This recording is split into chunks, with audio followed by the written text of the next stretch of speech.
নমস্কার, আমি অনুষা মহারাষ্ট্র থেকে। Welcome to my channel. আজকে ভীষণ স্পেশাল একটা দিন। এর জন্য আমরা টিচার্সরা মিলে ১ মাস অক্লান্ত পরিশ্রম করেছি। তো আমি এখন রেডি হয়ে গেছি। অবশ্যই সবাই কমেন্ট করে জানিও এই লুকে আমাকে কেমন লাগছে।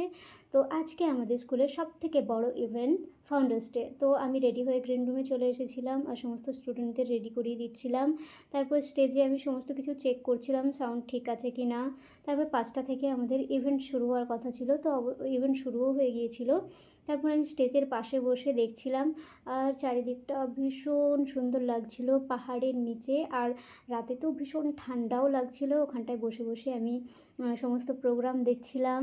তারপরে দেখার পরে আমাদের ইভেন্ট শেষ হয়েছিল 10টা নাগাদ। তো 10টা নাগাদ আমাদের ইভেন্ট শেষ হয়ে গিয়েছিল। তারপরে আমি গিয়েছিলাম খাওয়ারের জায়গাটাতে। আর এত বড়, এত সুন্দর লাগছে দেখতে।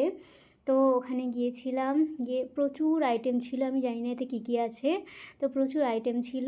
তো আমি যদি এটাতে দেখাই অনেক ভিডিওটা বড় হয়ে যাবে। তো নেক্সট ভিডিওতে আমি অবশ্যই শেয়ার করব। টাটা।